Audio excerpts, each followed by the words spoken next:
In this video, we're going to talk about men and emotions. It's an important topic to cover because there's so much stigma and personal difficulty that men experience when it comes to the topic of emotions. We're going to cover a natural progression that happens for many men when they can't connect with or articulate the emotions they experience. And then we're going to talk about the solutions so that we can connect with and articulate what's going on inside. Stay tuned. Hey you guys, I'm Andrew, and today we're going to talk about men and emotions. Emotions are simple and complex, they're quick and they're slow and they're ever-changing. Emotions add vibrancy and richness and drama to our lives, but only when we can connect with them, relate with them, and communicate them with others. Many men, unfortunately, have not had the chance to develop a relationship with their emotional world. Many men have been socialized to either not relate to their emotional world at all, very little, or only relate to the emotions that allow them to feel powerful or feelings that convey power. This leaves out an entire spectrum of emotions that convey and demonstrate vulnerability. Now, emotions don't only add drama and richness to our lives, they also give us valuable data. And we use this data to inform the decisions and actions that we take. But when we leave out an entire spectrum of emotions, we aren't working with a complete nor accurate data set.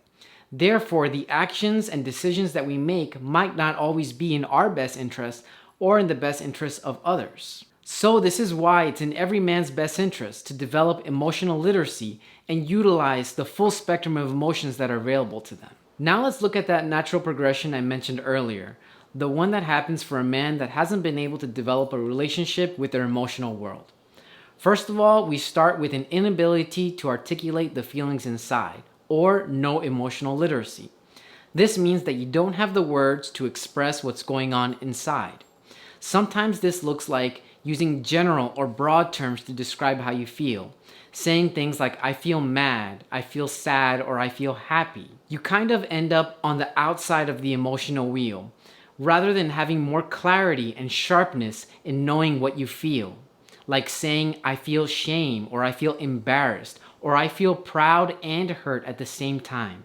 Then we move into moods. Now, moods are a natural progression when you don't have the ability to articulate what you feel inside. Moods are a kind of mishmash of lots of individual small feelings. This ends up looking like having a gloomy mood, a sad mood, an angry mood, an whatever mood. These moods don't provide a lot of clarity or insight into what you're actually feeling underneath that mood. However, moods do provide some comfort because at least you're expressing what you feel. And you can change your moods day to day or week to week. But they don't provide the detail nor clarity that the individual smaller feelings do. Now we move into apathy. I've seen many men in apathy, and apathy is a kind of emotional flatness. There's minor ups and minor downs, and there's a general lack of interest or lack of enthusiasm. And it's really a consequence of prolonged moods. Now, can you imagine being in front of a 20-foot wall with no stairs, no rope, no tools, and no support? Does that make you feel empowered or motivated? Not really, right? Well, that's what it feels like when you have 15, 20, 30, 40, 50, 60 years of your life without the ability to articulate what's going on inside, without being able to communicate that rich interior world, not having the words to describe what's going on. You might end up feeling hopeless. You might give up. All you have at this point are moods, and moods just don't really give you the same vibrancy, the same richness, nor detail or clarity that the individual smaller feelings do. And then we move into resorting to extremes, particularly anger. So let's recap. We haven't had the ability to articulate our feelings. We've been in a mood for the longest time, and now we feel apathy. So what's next? Well, the emotional edges are what's next, and that can sometimes look like depression or anger. In this case, anger feels very powerful, it feels vibrant, it feels alive, it feels enthusiastic. And in this case, anger might even feel justified or earned because we've been robbed of such a rich interior experience for so many years. And in this case, anger is an attempt to regain power where we feel powerless. But the problem with anger is that anger expressed outwardly doesn't really create change where the source of the problem is. The source of the problem is inside. So we need to become powerful inside. And we do that by developing emotional literacy. Okay, now for the solutions. So what can we do about this? How can we fix this problem? Well, one, we need to acknowledge that there's a problem. The first thing we have to do is admit to ourselves that we may not be that great at articulating or communicating what we feel inside. And that's okay. It's very common and there's a lot that you can do about it. But the first step is to know that there is a problem. Two, you have to become emotionally literate. Buy an emotional thesaurus. Have a feeling journal. Use emojis when you text. Have an emotional wheel. Use every opportunity you can to convey and articulate what you feel inside. Try your best to be as precise as possible when you communicate what you feel. It won't be easy, but don't give up. Also, switch over to I language. I language can be very beneficial when you're trying to learn emotional literacy.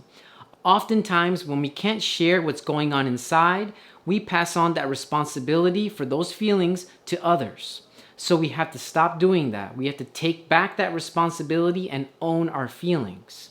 When we do that, we're now in the place to have clarity on what we feel, put the right words on what we feel, and then share that with others. Once you spend enough time doing this, you'll develop emotional literacy, and you'll be able to move from statements like, I feel mad, to I feel hurt, and I don't know what to do about that hurt. Now, before I share the next tips, make sure you hit the like button and subscribe. 3, spend time with your feelings. Ask yourself, what am I feeling right now? And ask yourself that question every single day for at least 30 days. Write it down in your feeling journal. You'll be so much more powerful when you connect with your feelings. When you know what you feel, you end up knowing what you want and what you need. And when you know what you want and what you need, you're able to communicate that to others. How can you get what you need and what you want if you don't even know? Knowing these things will dramatically change your life. 4, practice. Practice a lot. It takes time to become proficient at articulating your feelings. You'll feel stuck sometimes, but don't give up. Keep going. Emotions are part of human nature, so you will definitely become very good at being able to express them and spending time with them. Okay, that's it for today's video. I hope you found it useful, and I wish you the very best of luck on this journey. It's a journey we all have to take. So make sure you hit the like button and subscribe, and I'll see you next time. Bye.